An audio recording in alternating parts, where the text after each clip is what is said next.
Hola, muy buenas tardes a todos. ¿Qué tal? Mi nombre es Giancarlo Flores, soy director de la carrera de Ingeniería Civil en UTEC.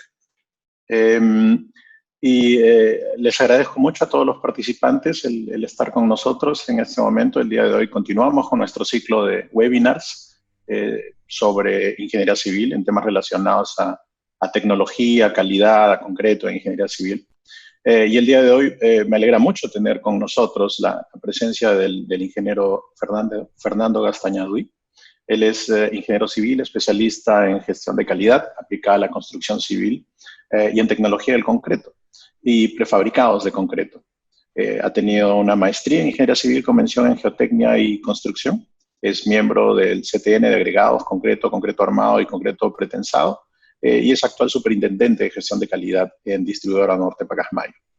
El tema que nos une el día de hoy va a ser para conversar sobre los aspectos del ambiente marino que afectan al concreto y preponderantemente al concreto armado, así como las medidas preventivas que se deben adoptar en la elección de materiales y los requisitos que se deben cumplir para conferir la protección en el concreto al acero de refuerzo y evitar retrasar los procesos de deterioro por corrosión, que son los principales causantes de las fallas estructurales en ambiente marino.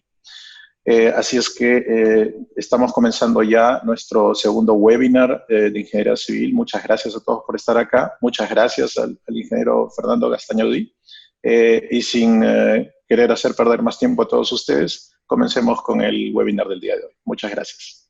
Fernando.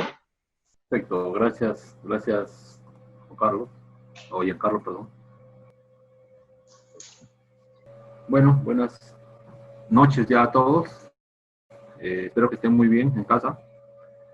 Hoy vamos a hablar sobre durabilidad de las estructuras en ambiente marino. Es un tema apasionante en realidad porque es todo un reto para el concreto desempeñarse bien en este ambiente. Cuando uno se imagina pues el ambiente marino, se imagina la playa, el relax, pero para el concreto, como les digo, es todo un reto. Entonces, vamos a empezar primero definiendo qué es ambiente marino y luego ya qué requisitos tiene que seguir o cumplir el concreto para desempeñarse bien en este ambiente.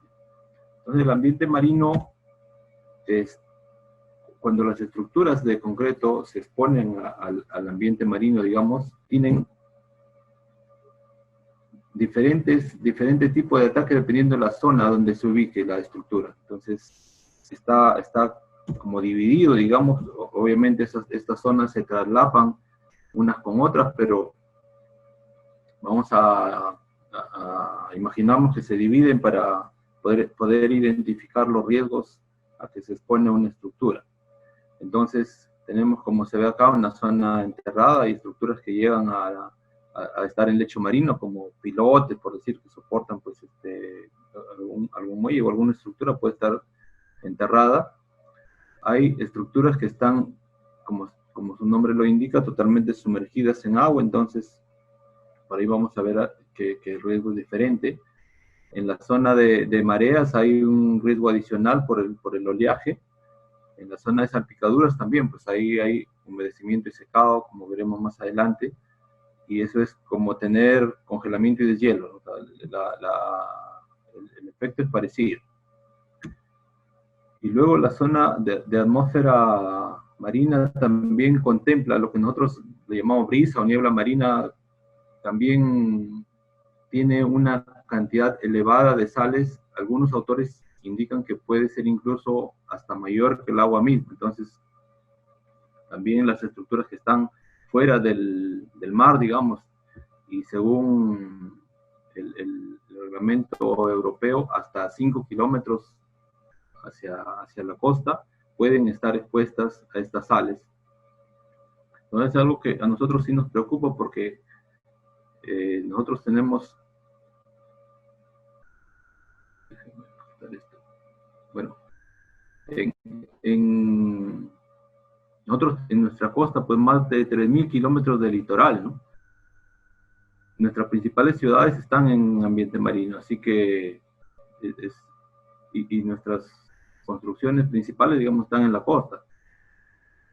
Entonces, como como país, pues nos preocupa, nuestra capital misma está en un ambiente marino. Acá en Trujillo tenemos barrios donde no se puede hacer puertas de metal, todas son de madera, incluso las ventanas, porque la corrosión ataca de inmediato. Entonces, en nuestra realidad, debemos prestarle mucha atención a este tipo de agresión. Y como ven, en la figura de la derecha, hay mayor riesgo en las zonas de salpicadura y la zona de atmósfera marina que cuando una estructura está enterrada, ¿no? Entonces, ¿por qué el ambiente marino es, digamos, peligroso para las estructuras de concreto armado? Básicamente concreto armado o concreto presentado. Por esta gran cantidad de sal. En el agua de mar se concentra más o menos 35 kilogramos por metro cúbico de sal. Y eso afecta obviamente la durabilidad del concreto. Sabemos que dentro de estas sales hay cloruros y sulfatos que pueden ocasionar... Hay cloruros y sulfatos que ocasionan un ataque químico al concreto, pero también en este ambiente puede haber un ataque físico, porque las sales se concentran en estos ciclos de humedecimiento y secado que les comenté en las zonas de subida y bajada de marea o en la zona de salpicaduras, y tiene un efecto como el congelamiento y deshielo. Entonces, estas sales que son dañinas para el concreto, que son los cloruros y los sulfatos, están presentes en gran cantidad en el agua de mar. Y como vemos en la figura de la derecha, los sulfatos pueden estar entre más o menos 2.500 a 3.000 partes por millón, pero los cloruros llegan hacia límites de 20.000 partes por millón. Esto es un análisis tomado de la bibliografía, pero es en general lo que tiene todas las aguas de mar. ¿Ya? Y hay un mar, el mar Báltico, que está aislado, está como es un mar interno, digamos, ahí las concentraciones de sales son menores, pero en general los cloruros y sulfatos están en esas cantidades. Y en nuestro mar es lo mismo, ¿no? O sea, los cloruros llegan a ser 12 veces más en cantidad que los sulfatos. Esto es lo que muestro acá es un resumen de análisis que se ha hecho del agua de mar de Talara. Acá se hizo como 20 ensayos y bueno, este es el resultado, ¿no? Tenemos 19.609 partes por millón y más o menos 2.600 partes por millón en promedio de sulfatos. En general, diríamos que en el agua de mar hay más de 18.000 partes por millón, o sea, más de 18 kilos por metro cúbico, para ponerlo en términos prácticos, de cloruros, y más o menos de 2.700 partes por millón de sulfatos. Acordémonos de este número, ya 2.700 partes por millón de sulfatos, porque luego vamos a ver cómo lo clasifica el reglamento. Entonces, si nosotros miramos el número como tal, diríamos, y mirando esta tabla que es de nuestro reglamento nacional de edificaciones, diríamos que nosotros tenemos una agresión S2, ¿no? Una agresión severa de sulfatos en ambiente marino, porque acordémonos que era 2.700, ¿no? Está en este límite, entre 1.500 a 10.000. Entonces, hay esa equivocación que todavía se comete en nuestro país en mirar solamente este número y clasificar al ambiente marino o al agua de mar en una agresión severa de sulfatos, y por ahí nos lleva a elegir un cemento equivocado muchas veces. El reglamento dice, si estás en ambiente marino no tienes que hacer más ensayos, simplemente clasifícalo como S1. ¿Por qué? Porque en este ambiente las estructuras fallan siempre primero por corrosión. No fallan por ataque de sulfatos. Obviamente, ya les dije, ¿no? Las agresiones se traslapan, no es que solamente en el ambiente marino hay agresión de cloruros, ¿sí? También hay agresión de sulfatos, pero con la cantidad que hemos visto de cloruros que llegan a ser 12 veces más que los sulfatos, las estructuras van a sufrir más por este tipo de sal. Entonces, por la agresión de cloruros se clasifica como C2. Entonces, un ambiente marino no solo está expuesto a los sulfatos, cometemos este error siempre, ya les digo, pero un ambiente marino es S1, C2, ¿no? Si queremos codificarlo, así tendríamos que llamar. Y en cuanto a C2, es la descripción del ambiente está cada concreto expuesto a la humedad y a una fuente externa de cloruro proveniente de productos químicos descongelantes, sal, agua salobre, agua de mar o salpicaduras del mismo origen, ¿no? Esa es la definición de norma o de reglamento, diríamos.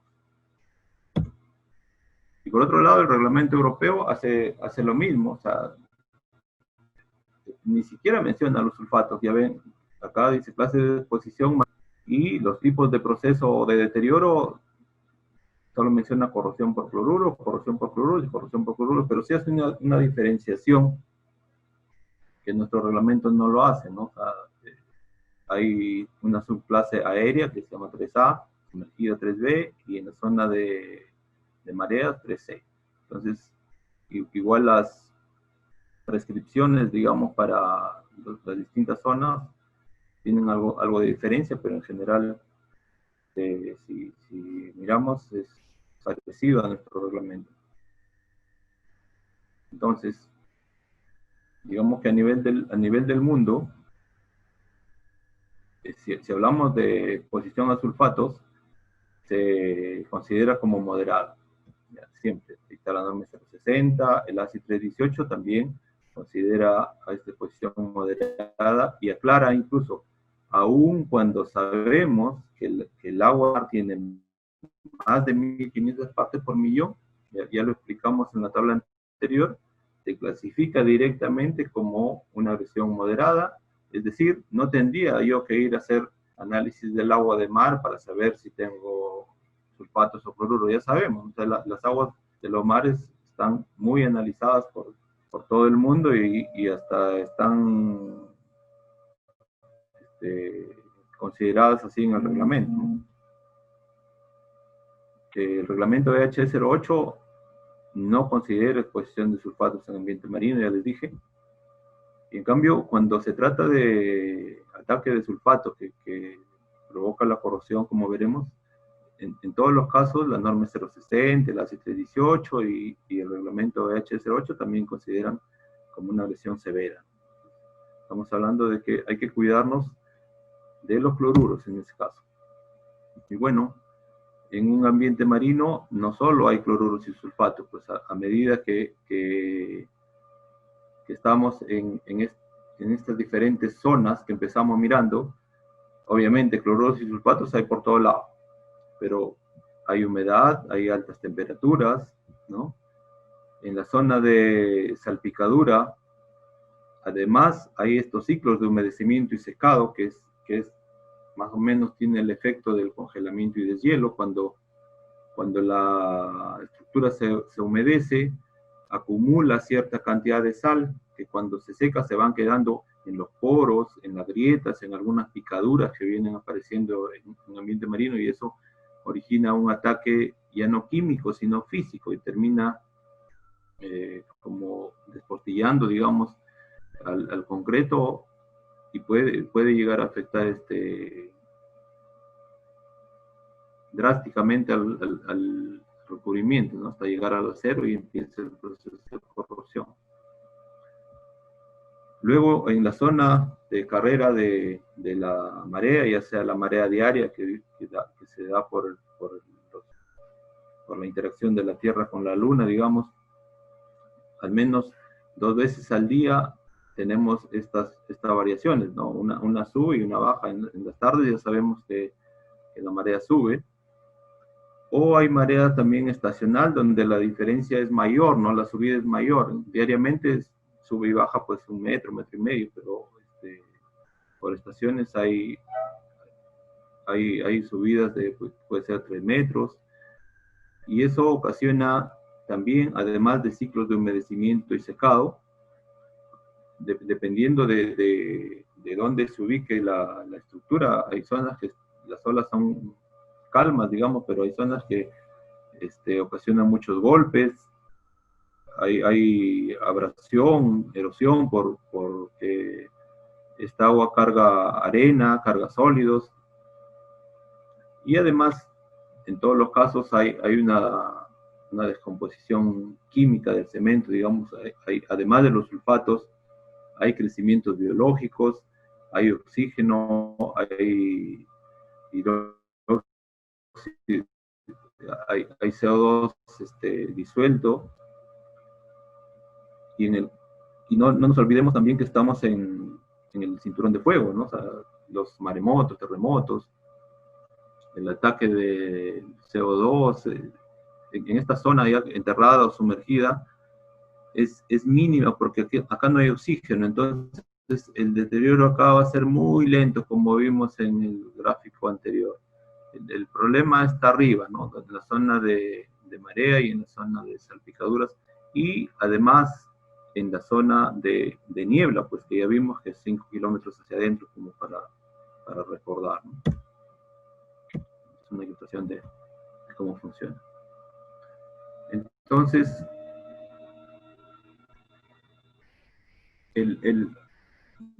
ahora que estamos en términos de bioseguridad, diría, el vector que transporta estas sales hacia el interior es el agua, ¿no?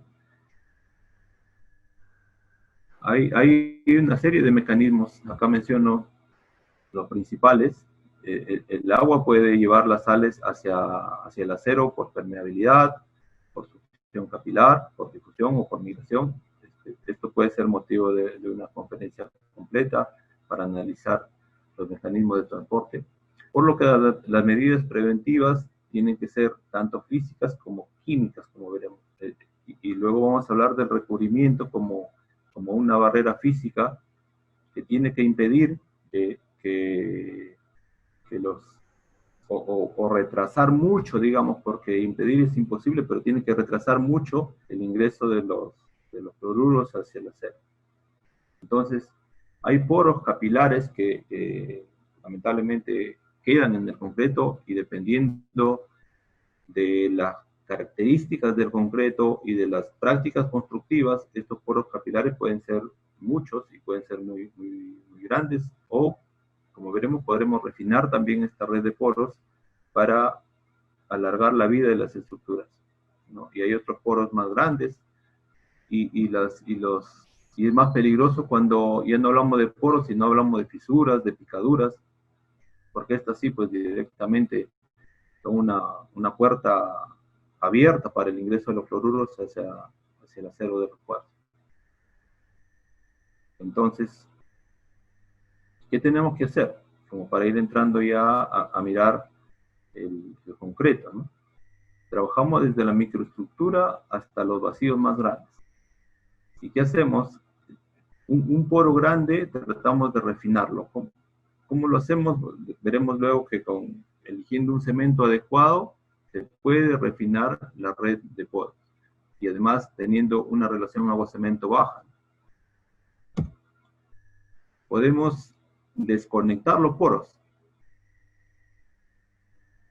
Podemos incorporar aire, por decir, si ustedes han visto o han tenido alguna experiencia cuando el parabrisas del auto se rompe, uno va y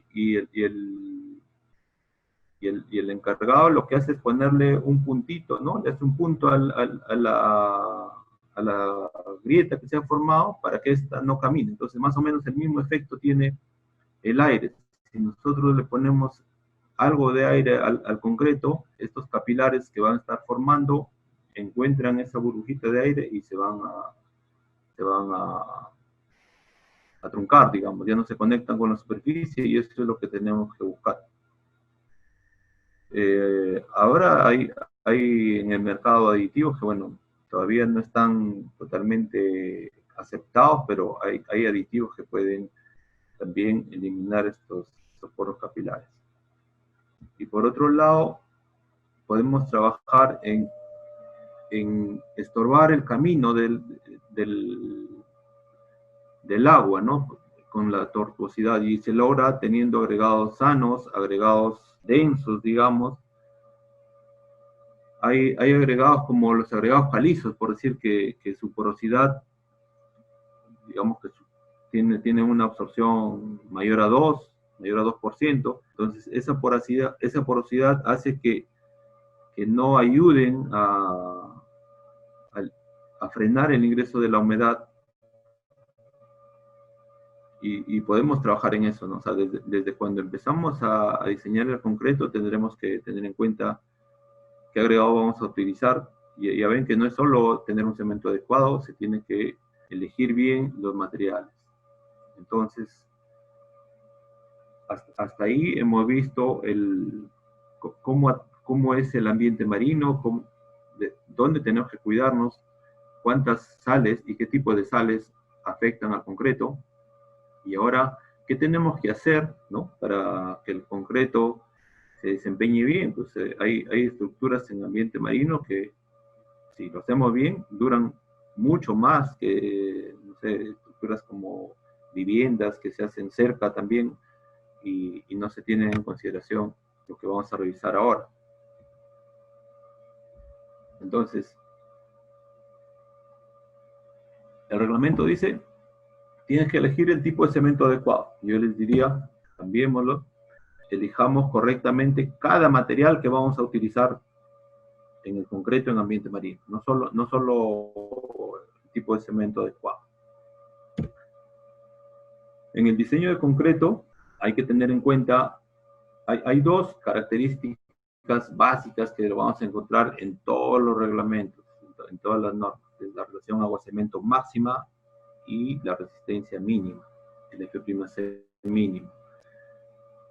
Tiene que haber una relación siempre entre estas dos características.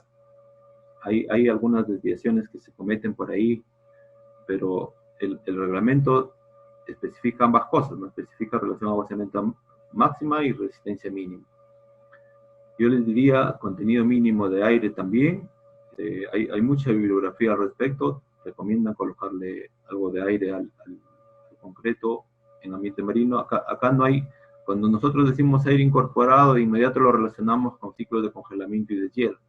Acá no hay congelamiento y deshielo, salvo en algunas zonas, ¿no? Si nos vamos a los polos, obviamente sí, pero en nuestro medio no tenemos en el mar congelamiento y deshielo, pero sí estos ciclos de humedecimiento y secado que fungen como congelamiento y deshielo. O sea, el funcionamiento es parecido. Y el reglamento también indica un contenido máximo de iones cloruro en el concreto, porque hay cloruros que están fuera del concreto, que es un ataque externo, digamos, y es lo que hemos visto, esas 20.000 partes por millón que están en el agua, pero hay cloruros que están dentro del concreto, en los agregados, en el agua, y también hay límites para eso. Eso es algo que en las especificaciones generalmente no se ponen, pero sí es importante que lo empecemos a mirar. Y hay otros frentes donde se tiene que trabajar, ¿no? En la radiología, como veremos, para tener un concreto de buena calidad. Entonces, otro punto importante que no se tiene que descuidar en ambiente marino es el recubrimiento. Ya les dije, el recubrimiento es una barrera química y física, y hay que tener todos los controles para que esta barrera exista y funcione en el ambiente marino. Y otro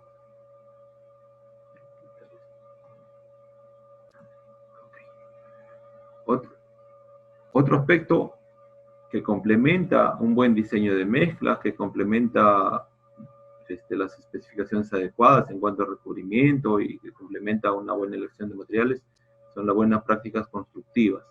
Es importante que la mezcla no se segregue, que se coloque bien, que haya un curado oportuno y eficiente, como dice acá, oportuno sobre todo, porque las primeras horas, como veremos, son las que van a poner la pauta para la vida del concreto en adelante. Entonces empecemos viendo cómo elegir correctamente los materiales. Okay. En cuanto al cemento,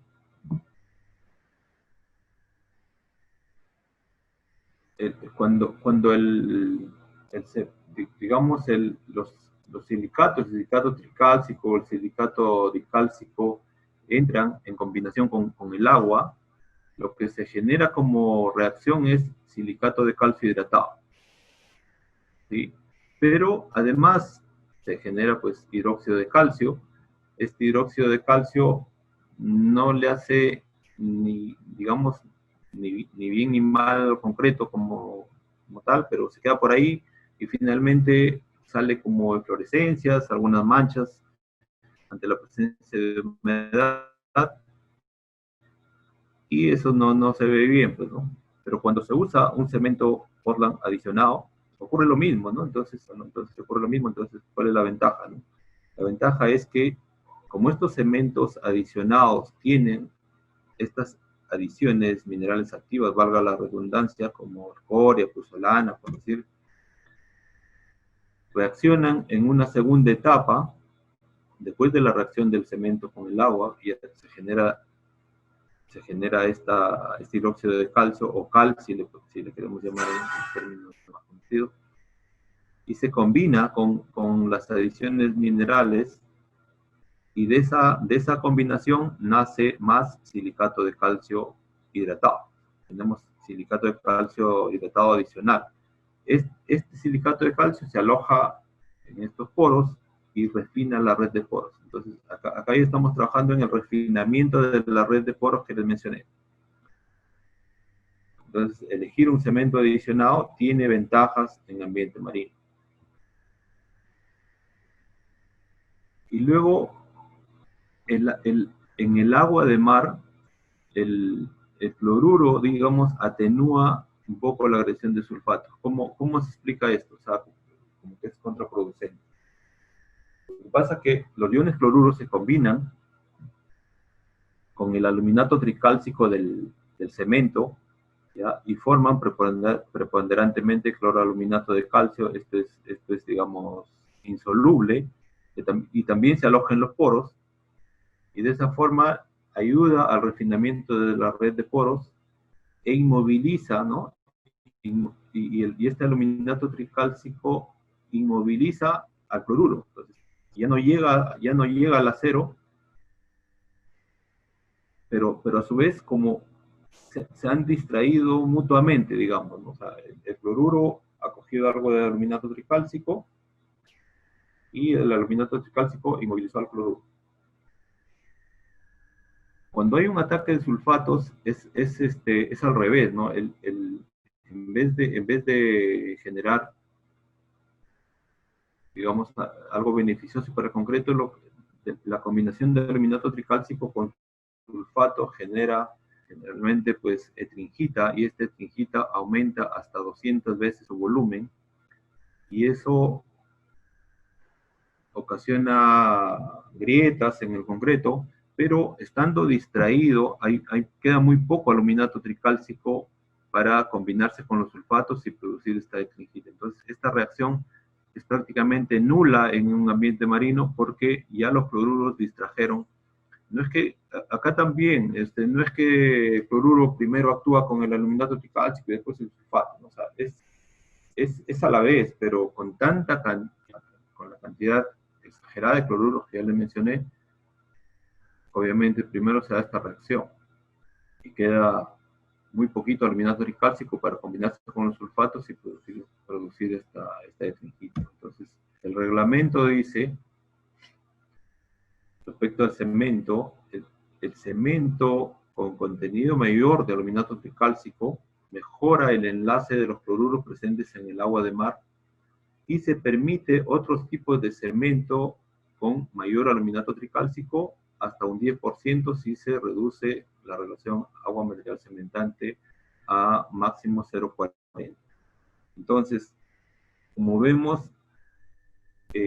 hay mucho, digamos, hay muchas especificaciones que llegan relacionando el ambiente marino al uso de cemento tipo 5. ¿Ya?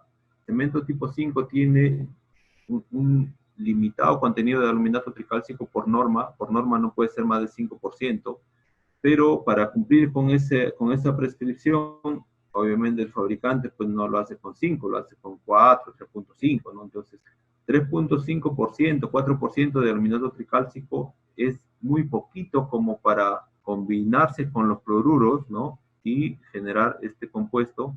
Entonces, como que no hay una defensa ahí, el concreto no tiene cómo protegerse del ingreso de cloruros. Necesita aluminato tricálcico para frenar el ingreso de cloruros.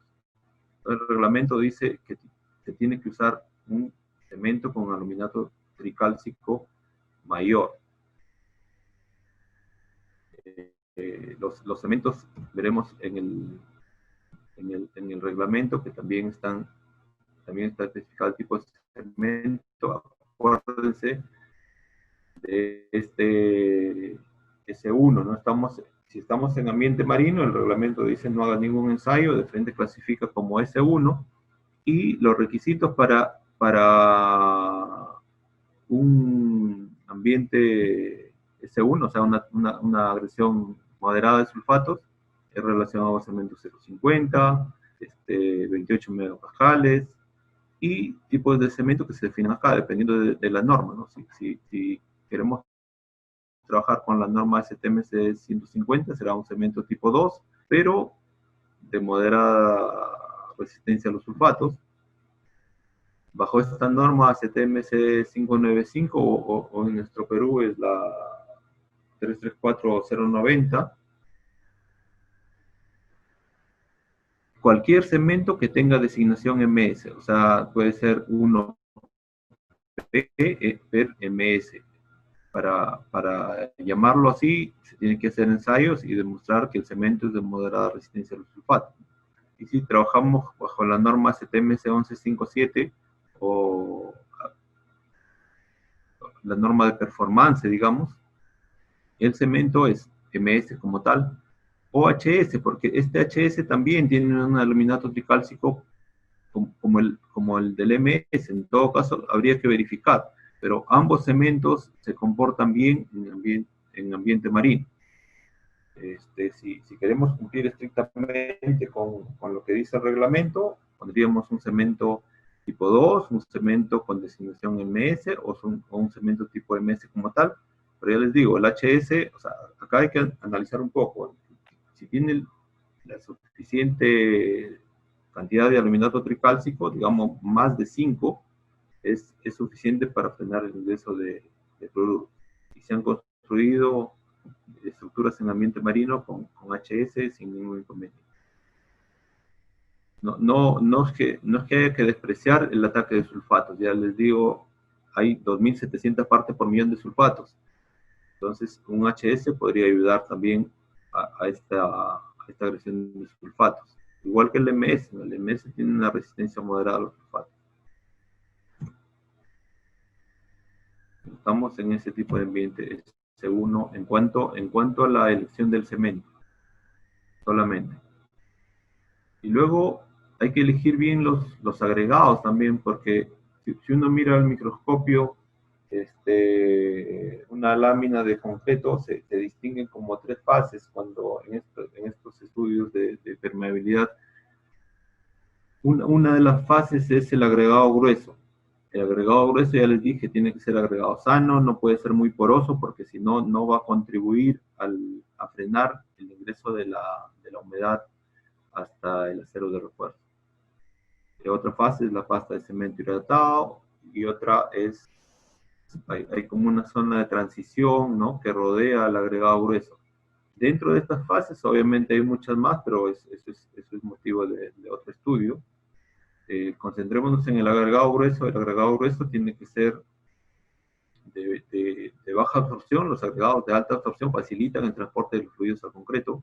Tienen que ser agregados limpios y obviamente cumplir con las normas, pues, ¿no? La norma En el Perú la 400.037, la norma técnica peruana, y basada en la ASTM 33, que rige a este lado del mundo, digamos, los agregados para concreto.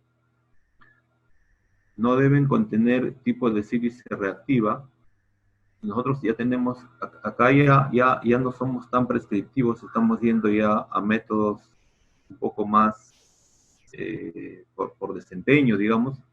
Tenemos una guía ya, que es la norma técnica peruana 239.700, basada en la STMC 1778, que nos indica cómo actuar frente a la reacción alcali-sílice. Esta reacción, a diferencia del ataque por sulfato, de congelamiento y deshielo, que viene de afuera hacia adentro, esto es como un cáncer, porque está dentro.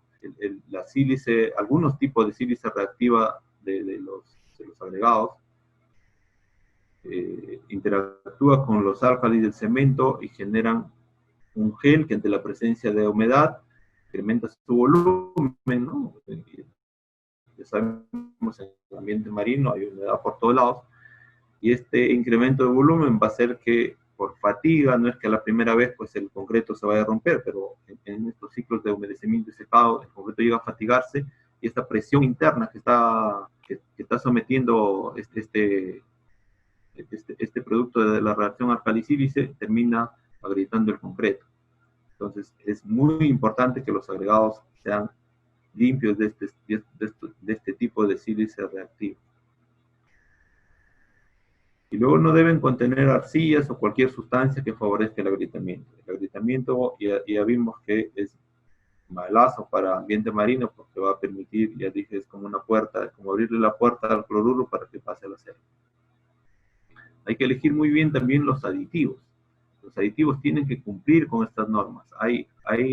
En el mercado hay de todo, pues, ¿no? Hay proveedores de aditivos que son formales, que cumplen con las normas, pero hay también aditivos de todo tipo y hay que evaluar bien. Entonces, los aditivos que se usan generalmente son reductores de agua de alto rango, porque con relaciones agua-cemento bajas, que se tiene que buscar en ambiente marino, algunos tipos de aditivos no son suficientes. O sea, el aditivo lo usamos para reducir agua. Tiene que ser de alto rango para que reduzca una suficiente cantidad como para poder trabajar con esta relación agua-cemento 0,40. Hay una norma que es para aditivos de concreto fluido. Ahora digamos, la tecnología actual del concreto ya nos está llevando a usar cada vez mezclas más fluidas hasta llegar a los concretos autocompactantes. Si le ponemos algo de aire al concreto, no para ciclo de congelamiento y deshielo, como les digo, pero sí para bloquear estos poros capilares, el incorporador de aire tiene que cumplir con esta norma STMC 260. Y se puede utilizar algunos inhibidores de corrosión. Hay aditivos que se mezclan con el concreto y actúan directamente contra el acero, ¿no? Tienen que cumplir con esta norma STMC 1582. Protegen al acero de la corrosión. Hay en el mercado aditivos que se llaman impermeabilizantes, que yo lo puse acá en signo de interrogación, porque todavía no hay una norma que lo contemple. Como ven, esto es lo último, esto es del ASI 318, lo pegué como una foto para que vean que por ahora pues no está contemplado, ¿no? No obstante, la industria ha trabajado y estos aditivos están disponibles en el mercado, pero yo sí les diría, acá tengamos cuidado. Más o menos para impermeabilizar, estos aditivos ocasionan reacciones parecidas a lo que hace la reactividad alcali-sílice. Tienen primero un gel, ¿no? Un gel que ocupa al inicio el espacio entre los poros capilares sobre todo, o en algunas microfisuras, y obviamente en un principio sí lo sellan, pero luego ante la presencia de humedad, si es que este no es el aditivo adecuado y este gel sigue creciendo, va a ocasionar lo mismo de la reacción alcalicil, se va a fatigar al concreto y luego termina agrietándose. Entonces, acá es importantísimo que se hagan primero averiguaciones dónde se ha utilizado, que se verifique que este gel que se forma, le estoy llamando gel por denominarlo de algún modo, pero la idea es que esto funcione como cristales, ¿no? Que llegue a cristalizarse y que luego, ante la presencia de más humedad, no siga incrementando su volumen, porque si no sería fatal para el concreto. Yo lo que le recomiendo por ahora es bajar la relación agua-cemento, tener todos los cuidados que mandan los reglamentos en buenas prácticas constructivas para el concreto en el ambiente marino, respetar el recubrimiento y ya está, ¿no? Pero si hay la necesidad de ponerle este aditivo, hagamos todas las averiguaciones, estemos seguros, hagamos ensayos, hay ensayos para determinar la efectividad de los aditivos. Cuando viene un vendedor de aditivos y nos dice al tu concreto que es de relación agua-cemento 0,40, ponle este aditivo, ¿no? Mágico para que sea de baja permeabilidad, pero si ya era de baja permeabilidad, no tengo que ponerle un aditivo. Sería bueno que me diga, pues, a tu concreto de relación agua-cemento 0,60 o 0,70, ¿no? Un concreto pobre, ponle este aditivo y va a funcionar como un concreto de relación agua-cemento 0,40, y acá están los ensayos, hagamos ensayos y se verifica y ya está. Eso es, la idea es estar seguros.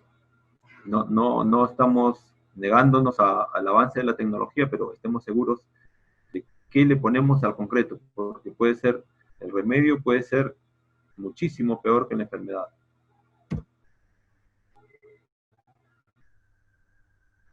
Y bueno, en cuanto al diseño de mezcla, cuando ya vamos a diseñar concreto, tenemos que pensar, pues, que el concreto puede ser concreto simple, y en ambiente marino esto influye mucho, porque para cada tipo de estos concretos que se ven acá, el concreto simple, que es concreto sin acero, concreto armado, concreto con acero de refuerzo, y el concreto pretensado, las medidas preventivas son diferentes.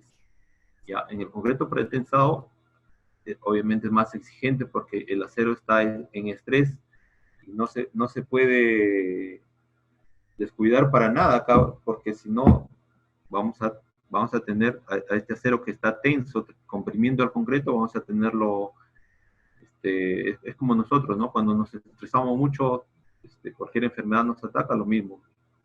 Se va a correr de inmediato, y esa tensión que comprime al concreto y que le confiere un desempeño especial como estructura, digamos, al concreto, se va a perder, ¿no? Entonces acá empezamos a ver ya como que a separar el recubrimiento del concreto del resto de la masa. El recubrimiento es como la cáscara del concreto, ¿no? Esta cuidamos bien, ¿no? Si construimos bien, o puede ser de una calidad mala que permita el ingreso, pues, de lo que hemos hablado, ¿no? Entonces, eso es, de acá en adelante nos concentraremos en cómo cuidar ese recubrimiento.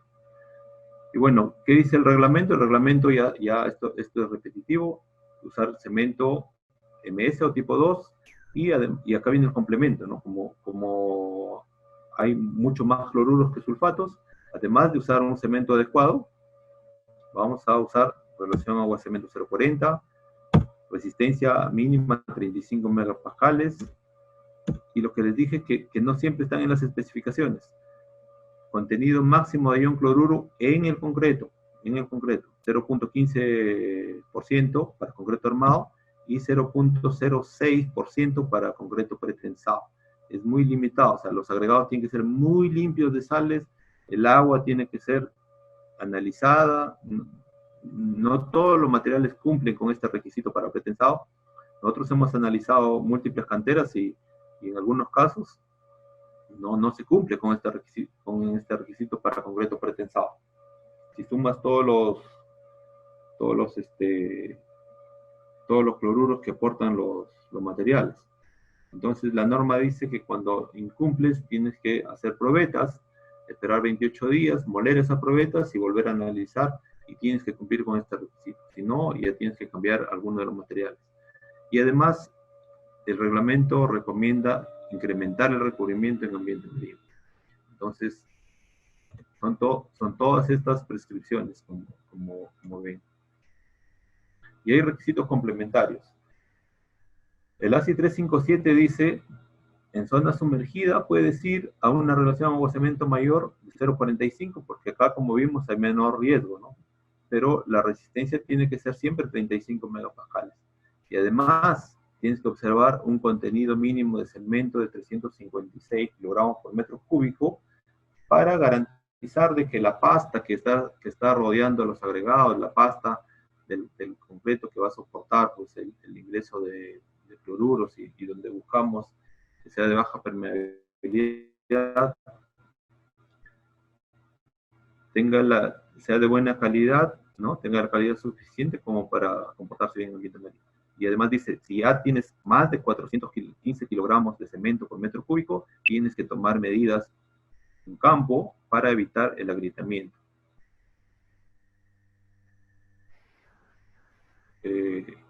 Esto no lo menciona el reglamento ASI 318, pero sí la bibliografía relacionada a ambiente marino y algunos códigos del ACI también recomiendan ponerle aire al concreto, pero yo les digo, es con la intención de bloquear la conexión de los poros capilares con la superficie.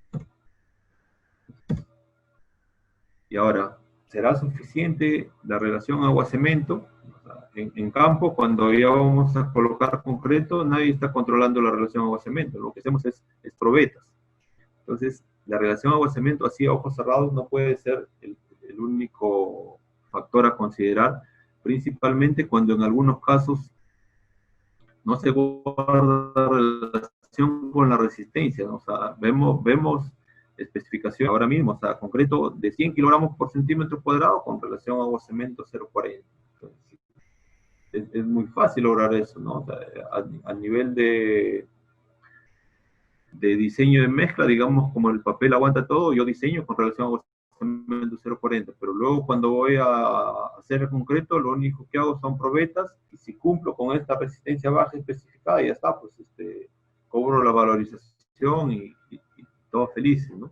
Entonces, además de la relación agua-cemento, hay que observar siempre una resistencia mínima. Eso es lo que dice el reglamento. Y en general, en el mundo ya se está pasando de estos reglamentos prescriptivos a enfoques por desempeño, ¿no? O sea, tenemos estos documentos ya trabajados de la NRMCA, el ASI 329, en Chile también, en la norma de concreto premezclado, ya incorporaron algunos criterios de performance, y estos criterios de performance mandan medir, ¿no? En concreto endurecido, la permeabilidad para garantizar de que el concreto como tal frene el ingreso de la humedad y por ende de los cloruros y cualquier sustancia dañina.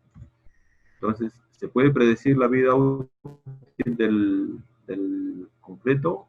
Obviamente, de esta forma no, pero yo creo que sí, ¿no? Ahora está mucho en manos de los expertos, pero ya como les comenté, se está pasando de estos criterios donde presumimos que cumplimos porque tenemos relaciones agua-cemento baja, resistencias mínimas, y pensamos que con eso es suficiente para tener concreto de baja permeabilidad, pero hay que medirlo, ¿no?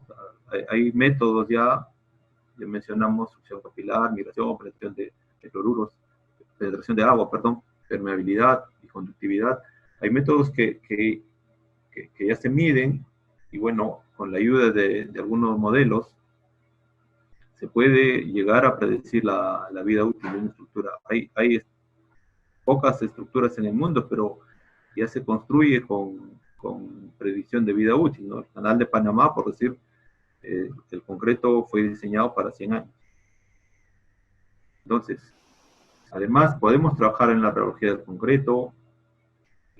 Cada vez se usa concreto más fluidos. De estructura de poros, ya dije que lo podemos refinar, podemos bloquear los poros, podemos buscar que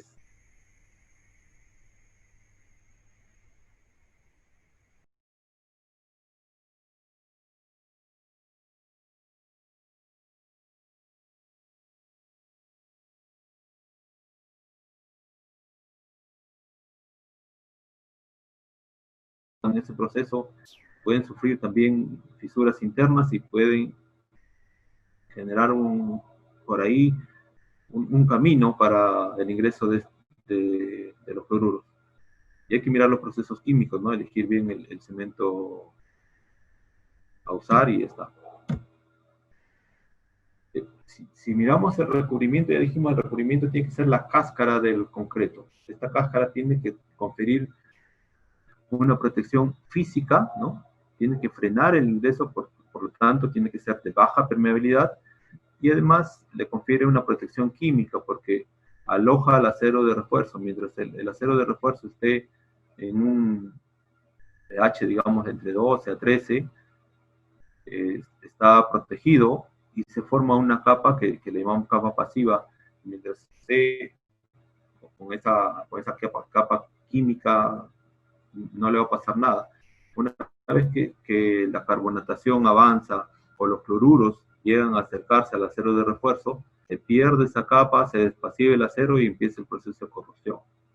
Entonces es importantísimo que esta capita que es mínima, sea de buena calidad, ¿no? Puede ser de mala calidad por una alta relación agua-cemento, un curado insuficiente, exudación, segregación, una mala compactación. Hemos visto que quedan cangrejeras, un mal acabado, fisuras o falta de recubrimiento. En algunos casos, cuando se desencofra, el acero está expuesto y luego lo que se hace, en vez de recubrimiento, se hace un encubrimiento, ¿no? Porque viene el albañil y lo tapa de inmediato y nadie se da cuenta que el acero quedó prácticamente desprotegido. Y luego cuando hacemos, esto seguramente les suena conocido, ¿no? Y luego cuando hacemos control de calidad en obra, lo que hacemos es tomar probetas y ya les dije, ensayamos las probetas y si pasa la resistencia ya está, pues todos felices, ¿no? Estas probetas no representan para nada la calidad del recubrimiento. Y cuando tenemos dudas sobre la resistencia o sobre algún problema, lo que hacemos es tomar testigos diamantinos, pero cuando tomamos testigos diamantinos también atravesamos el recubrimiento, perdón, la zona del acero de refuerzo, obviamente atravesamos el recubrimiento, y tomamos el testigo de esta zona donde el concreto pues es totalmente diferente al concreto que queda expuesto, el concreto de la superficie. Entonces, en ninguno de los casos se llega a evaluar bajo nuestro reglamento actual la calidad de este recubrimiento. Y aceptamos a las estructuras como tal, ¿no? Si pasa la resistencia con probetas, ya está, pero si no, hacemos testigo de diamantinos y si pasa, igual está, y no hemos tenido en cuenta cómo quedó el recubrimiento. Entonces, para asegurarnos de que el recubrimiento exista, se tienen que colocar este tipo de separadores, y no solo es colocar, hay que fijarnos en la ubicación del separador y en la cantidad de separadores que se necesitan, ¿no? Dependiendo de cómo sean los moldes, cómo sean los encofrados, qué cantidad de acero tengan, pues queremos seguramente una mayor cantidad de separadores que hay que colocar. Y el reglamento recomienda algunos recubrimientos mínimos.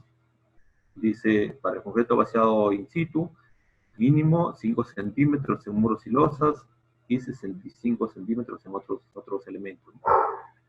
Si el concreto es prefabricado, como se prefabrica en una planta con controles más estrictos, el reglamento relaja un poquito y dice que puede ser mínimo 40 milímetros o 4 centímetros para muros y losas, para otro miembro 5, y si es concreto pretensado, es lo que dijimos para vaciado in situ por 1.5. O sea, mayor recubrimiento para concreto pretensado, porque ya les dije, este acero que usamos para tensar, pues está en total estrés y hay que protegerlo más, ¿no? Pero el espesor también se puede determinar por criterios de desempeño. Esta es la fase típica de deterioro por corrosión. En realidad, de cualquier tipo de deterioro aplica para sulfatos, para cualquier agresión externa, digamos. No la reacción alcalicílica que les dije que viene de dentro hacia afuera.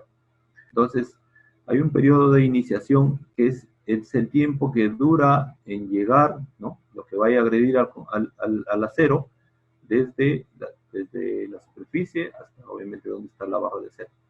Y luego el periodo de propagación es cuando ya, digamos, el daño está iniciado y es un proceso que ya no lo detiene nadie. Pero si hablamos de corrosión, es imposible detener ya la corrosión. Hay estudios, algunos métodos, digamos,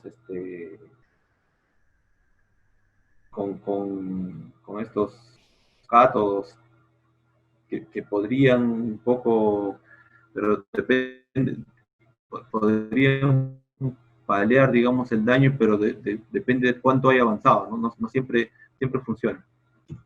Pero si nosotros con alguno de estos modelos, digamos, hemos determinado qué tiempo, ¿no?, demoraría el fluoruro en llegar o en avanzar a través del recubrimiento, nosotros podríamos, por decir, si yo quisiera darle 100 años a esta estructura y veo que acá pues no me alcanza, con medio centímetro más de recubrimiento, le doy 20 años más de vida. Entonces, es importante que además de las restricciones que hay de recubrimiento mínimo, también se empiece ya a mirar cómo por desempeño o haciendo ensayos podemos estimar este recubrimiento para proteger al acero. Y las buenas prácticas constructivas no se puede dejar de lado, ya les dije, la colocación ordenada. Evitar la segregación es importantísimo en ambiente, bueno, en todo lado, mucho más en ambiente marino. Esta columna, por decir, hay que demolerlo, ¿no? Esto no puede quedar así porque el acero está totalmente expuesto acá. Acá no le podemos hacer un tarrajeo y dejarlo como columna. La compactación tiene que ser controlada como se usan cada vez más concretos fluidos, ya el uso de este vibrador en mezcla fluida, pues a veces en vez de ayudar a la compactación, lo que hace es segregar. Hay que capacitar a esta gente que se dedica a compactar. Juntas frías no puede quedar porque esta junta fría es una vía de comunicación de la humedad hacia el interior, y lo mismo con las grietas, ¿no? Si por ahí tuvimos un descuido y el concreto se agrietó, hay que reparar esta grieta. En el ambiente marino no pueden quedar grietas abiertas. El curado es la clave. Acá las primeras horas de vida del concreto es donde tenemos que ponerle toda la atención para que en adelante se desempeñe bien. Acá ven que estamos colocando concreto por este lado, le están dando el acabado, pero el concreto ya va. Esto obviamente está ayudado por el calor, ¿no? Esta es una foto tomada en el puerto Bayobar, en pleno verano. No había forma de que no se haga de este modo. Hay que curar de inmediato. Acá, como ven, no se espera al siguiente día, no se espera más tarde. Para curar se cura de inmediato. En muchos casos hasta se coloca una especie de toldo, un techo ahí para proteger de la radiación solar. Pero en todos los casos, las primeras horas de protección que le vamos al concreto determinarán su vida útil. Si nosotros curamos al siguiente día, si es un fin de semana y nos vamos y regresamos el lunes a curar, ya no servirá de nada porque ese concreto, además que ya debe estar muy agrietado, ya no en estas primeras horas es donde no sé si el término cabe, pero se germina ya, y se cierran poros. El mecanismo de del cemento para cerrar poros, digamos, eso es conocido, se llama hidratación. Entonces, si no hay la suficiente humedad, no habrá hidratación y el proceso, que sí podemos recuperarlo más adelante si curamos, ya no es igual, pues, ¿no? O sea, algo ha quedado ahí como poro. Y esos poros son los que van a llevar la humedad y los contaminantes al acero de refuerzo. Entonces hay que ponerle mucho énfasis a la protección inicial y al curado. El curado puede ser o sea, lo más eficiente obviamente es usar agua, ¿no? Y mantenerlo así por al menos 7 días, pero no siempre es viable y a veces tenemos que ir a usar estos compuestos de curado o una lámina plástica también es muy eficiente. Ahora, si usamos compuestos de curado, tengamos cuidado. Estos tienen que tener la capacidad de formar una membrana sobre la superficie. Hay de dos tipos, ¿no? Estos que son formadores de membrana, como la que vemos en la foto, o hay otros que se combinan un poco con el concreto y lo que hacen es generar una especie de sello, ¿no? Impermeabilizando la superficie. Los que forman membranas son los mejores, pero no siempre están disponibles. Y el hecho de ponerle un curador no es suficiente, es decir, ya curé, ¿no? O sea, tenemos que verificar, hay que hacer ensayos y verificar de que los curadores cumplen con la norma ASTM C309 o la norma técnica peruana 339-226 en caso de los formadores de membrana, o la norma ASTM C1315, que en ambos casos dicen que tienen que evitar el curador cuando uno aplica bajo cierto método, ¿no? Generalmente 2 capas transversales, se tiene que evitar la pérdida de humedad y lo máximo permitido es 0.55 kilogramos por metro cuadrado a 72 horas bajo la norma ASTM C309 y 0.4 kilogramos por metro cuadrado bajo la otra norma, bajo la C1315. Nosotros hicimos unos ensayos con 3 marcas de curadores químicos y como ven, a 72 horas estamos muy lejos de cumplir con el requisito de retención de la humedad. No voy a mencionar marcas, pero ustedes ya ven que estas son de las marcas más reconocidas. No se cumplen, entonces el hecho de ponerle un curador no nos ayuda en ambiente marino. Hay que evaluar si es que se forma esta capa. Y luego esta lámina que se forma como protección no se tiene que romper, ¿no? Si de inmediato empezamos a caminar encima, no sirvió de nada ponerle curador. Y si vamos a traficar sobre un elemento recién curado, mejor hagámoslo con agua y ya está. Entonces, muy importante, ¿no? Ya resumiendo, la elección de los materiales, el diseño de mezclas, que ya vimos qué consideraciones se tiene que tener, el recubrimiento es importante, ya dijimos que es una barrera física y química, las buenas prácticas constructivas, la protección y curado oportuno y eficiente. Hay que ir un poco ya a hacer ensayo de desempeño, no se trata de colocarle los materiales, sino de verificar su desempeño. Las estructuras tienen que tener además un plan de mantenimiento, ya les dije, las grietas es imposible de evitar, pero hay que sanarlas a medida que se presenten, ¿no? Para evitar un daño mayor.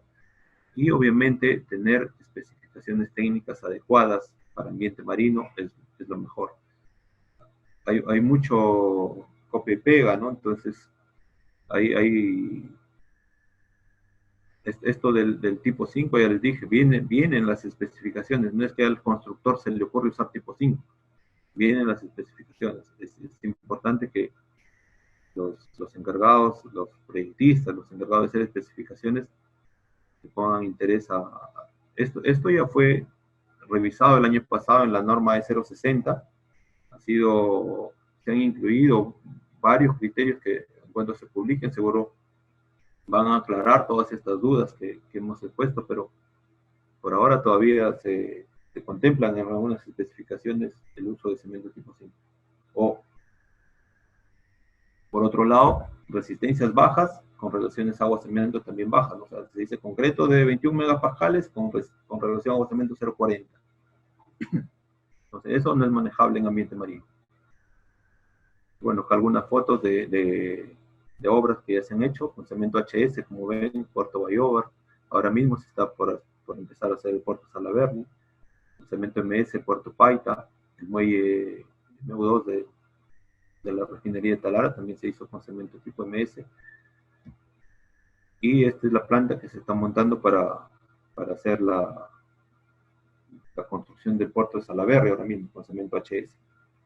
Bueno, espero que haya contribuido en algo a su conocimiento y que todo lo que hemos hablado pues se aplique en las obras. Quedo abierto a las preguntas.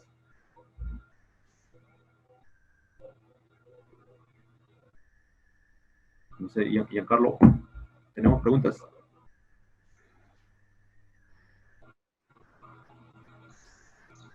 Sí, Fernando, ¿cómo estás? ¿Qué tal? Muchas gracias por la presentación. Tenemos unas preguntas en la ventana de chat, si nos las pueden leer, por favor.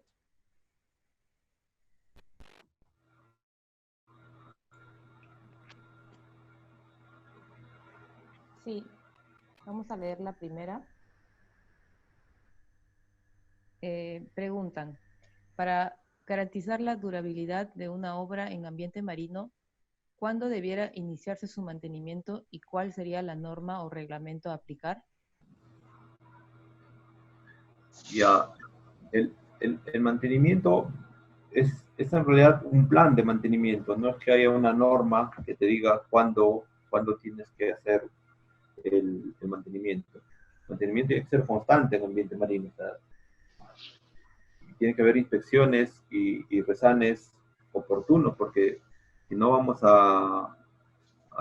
si le damos un plazo, digamos, dentro de un año le hago mantenimiento, por ahí podemos llegar tarde, ¿no? Y encontrar un proceso ya encaminado, un proceso de deterioro.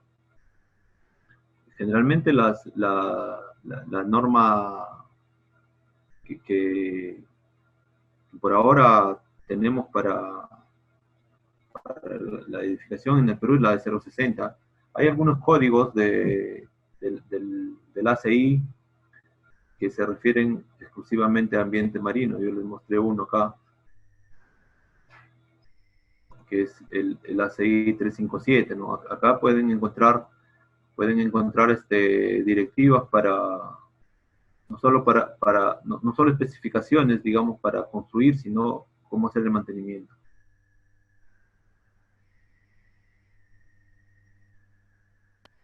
Bueno, acá hay otra pregunta que dice, habiéndose presentado el desprendimiento del concreto por oxidación del acero de refuerzo, ¿la reparación debe realizarse con concreto o puede utilizarse mortero de reparación? No, en realidad puede utilizarse un mortero de reparación. Lo importante es corregir el proceso, ¿no? O sea, si el acero ha sido tan dañado como para expulsar el recubrimiento, es probable que haya disminuido mucho su sección y ya no esté funcionando como tal, como acero de refuerzo. Entonces hay que evaluar y corregir el proceso en el acero antes de hacer la reparación. Y la reparación tiene que ser con un concreto, puede ser con concreto de igual o mejor calidad del que se utilizó. Obviamente, si se utilizó un concreto poroso, ya no cometamos ese mismo error, pues se tiene que reparar con un concreto de relación agua-cemento 0,40 o menos, ¿no? Y sí se puede usar mortero de reparación también, pero son estos morteros diseñados para reparaciones, no es un mortero de tarrajeo, digamos.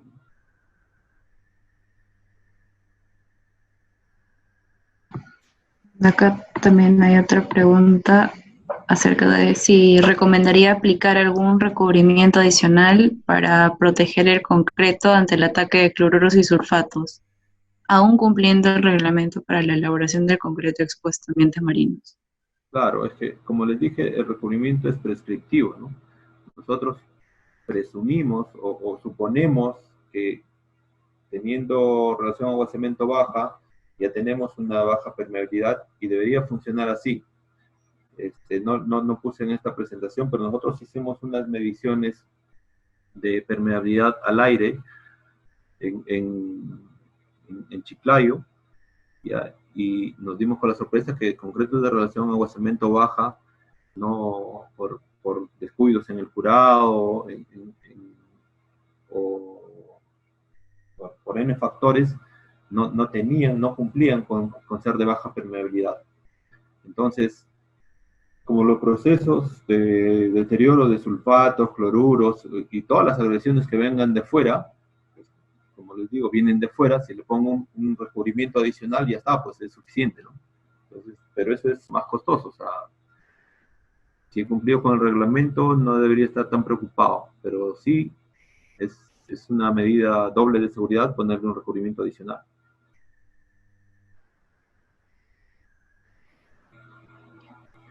Luego preguntan acerca de que si los materiales de reparación para este tipo de ambientes marinos deben tener otras características especiales, además de cumplir con alguna norma o reglamento. Sí, y yo les hablé un poco de estos aditivos impermeabilizantes, ¿no? O sea, cuando ya se va a reparar, tenemos que buscar que el material sea de baja permeabilidad y de muy baja permeabilidad, pues porque donde hay una reparación ya hay un daño. Entonces es como curar una herida, ¿no? O sea, tenemos que garantizar de que esa herida nunca más se vuelva a abrir. Entonces, sí, pues el reglamento no es suficiente, como ya vimos, ¿no? O sea, hay que estar mejor en material.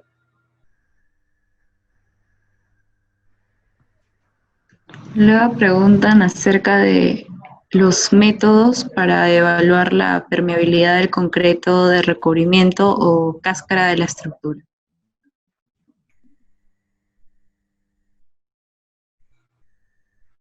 Ya hay muchos métodos. Puse por acá. Hay un ensayo de succión capilar, ¿no? Es un ensayo muy sencillo en realidad. Es colocar, se corta algunos discos de concreto y se coloca, se impermeabiliza, digamos, las paredes y se coloca en agua y se va pesando y se grafica una curva, ¿no? Entonces, hay un ensayo muy conocido y aceptado, digamos, creo que en todo el mundo, es el de migración de cloruros. Otro ensayo de mucha aceptación es el de penetración de agua, se cortan discos de concreto también y se somete a cierta presión de agua por un espacio de 72 horas y luego se cuánta agua ha penetrado. Y hay ensayos de resistividad, conductividad, que son un poco de resistividad eléctrica, digamos. Hay todos estos métodos que se pueden usar para medir la permeabilidad del concreto.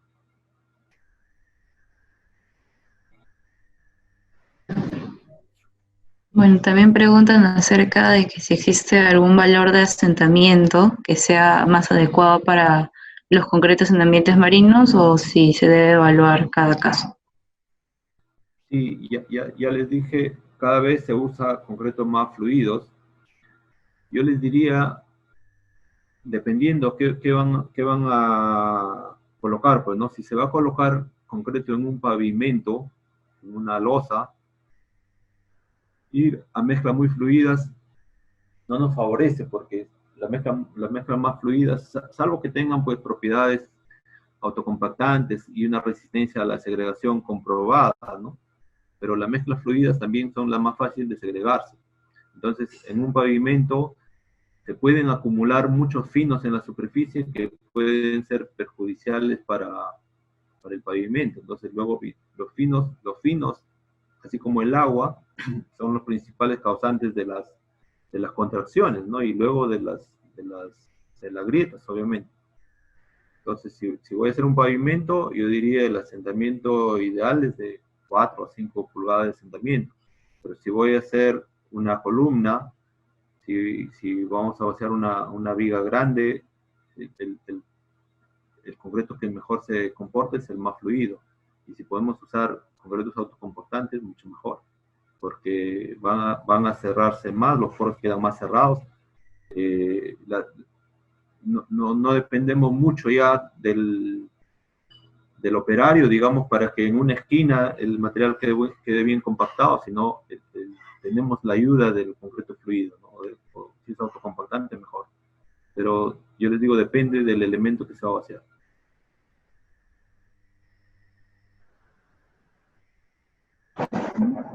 También acá dicen, en base a tu experiencia, ¿los clientes requieren con frecuencia el uso de inhibidores para la corrosión para ambientes marinos?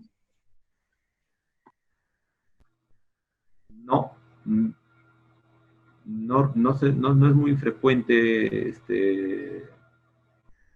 usar inhibidores de corrosión. Al menos los que se colocan en el concreto no es muy frecuente. Pero sí es una buena práctica, ¿no? O sea, es un poco más costoso, pero sí se puede. Y está permitido además por el reglamento. Perfecto, Fernando, muchísimas gracias. Se han quedado algunas otras preguntas en el tintero, lo que demuestra que hay mucho interés sobre este tema. Es normal, ya que el Perú tiene más de 3.000 kilómetros de costa, de playas. Muchas gracias, Fernando, por la presentación. Muchas gracias a todos por haberse quedado con nosotros. Nos hemos excedido algunos minutos de la presentación, pero nuevamente es un tema súper interesante y súper importante para una realidad como la peruana. Agradecemos a todos por estar con nosotros, por haber hecho las preguntas y haber hecho de este un evento activo. Nuevamente, Fernando, muchas gracias por tu presentación y por haber compartido tantos años de experiencia con nosotros.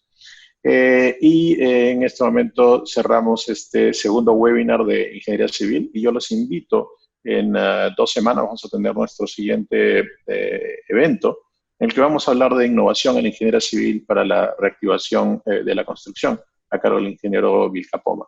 Les vamos a enviar información sobre este webinar a través de las direcciones de correo que nos han dejado. Muchas gracias por todo, muchas gracias a todos por estar aquí y nos vemos nuevamente en el próximo evento. Muchas gracias. Hasta luego.